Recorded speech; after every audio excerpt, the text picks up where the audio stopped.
আমরা এতক্ষণ ধরে তো বিভিন্ন ধরনের তেজস্ক্রিয় মৌল আবিষ্কারের সমস্ত ইতিহাস গল্প এবং কিভাবে সেগুলো হয়েছে সব জানতে পারলাম, তাই তো?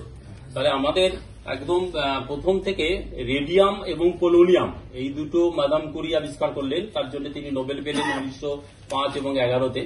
ওই রেডিয়ামকে নিয়ে এবং এই রাদারফোর্ড যিনি এই রিয়াকশনটা তৈরি করছেন, এই রাদারফোর্ড কিন্তু তেজস্ক্রিয় ব্যাকারেল যখন তেজস্ক্রিয় রে তৈরি করলেন, সেই ব্যাকারেলের তেজস্ক্রিয় রে তৈরি করার পর তিনি একটা গবেষণা করে তৈরি করলেন যে আলফা এবং বিটা দুটো, একটা পজিটিভ একটা নেগেটিভ দুটো রশ্মি তিনি আবিষ্কার করেন 1899 সাল।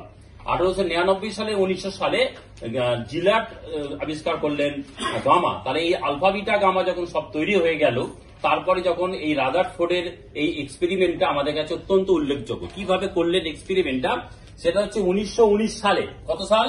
1919 সালে কেমব্রিজ বিশ্ববিদ্যালয়ে বিজ্ঞানী রাদারফোর্ড, একজন বিখ্যাত বিজ্ঞানী, তিনি একটি প্রোটন আবিষ্কারের রিয়াকশন আমাদের সামনে আনছেন। সেটা কি?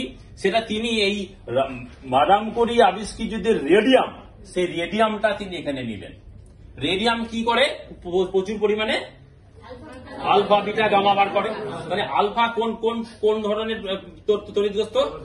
পজিটিভ, আর গামা নিস্তড়িত। মানে এই যে পজিটিভ নেগেটিভ নিস্তড়িত তড়িৎ গুলো আছে, এটা থেকে যদি আমি কেবলমাত্র আলফাকেই নিঃসরণ করাতে চাই, এই আলফাটা মানে কি? আলফা মানে হচ্ছে হিলিয়ামের দুটো পজিটিভ তড়িৎগ্রস্ত। হিলিয়ামটা কি? হিলিয়ামের ভেতরে এমনি হিলিয়াম যেটা পরমাণু, হিলিয়াম পরমাণুতে দুটো প্রোটন থাকে আর দুটো নিউট্রন থাকে আর দুটো ইলেকট্রন থাকে। আমরা ইলেকট্রনটা বাদ দিলে দুটো নেগেটিভ চার্জ কমে গেলে তুলনামূলকভাবে দুটো পজিটিভ চার্জ হবে, তাই আমরা হিলিয়াম পজিটিভ। এটাই হচ্ছে হিলিয়ামের পজিটিভ, মানে দুটো প্রোটন দুটো নিউট্রন। কেবলমাত্র হিলিয়ামের নিউক্লিয়াস যেটা থাকে সেইটা কেন্দ্রীয় থেকে সেইটা যদি আমরা করতে যে পজিটিভ চার্জ, তাহলে এখানে আমাকে নেগেটিভ এলিমেন্টের একটা battery, high voltage negative battery রাখলাম। যখন এর মধ্যে আলফা দিয়ে রাখলাম, এখানে নাইট্রোজেন গ্যাস ঢোকানো হচ্ছে।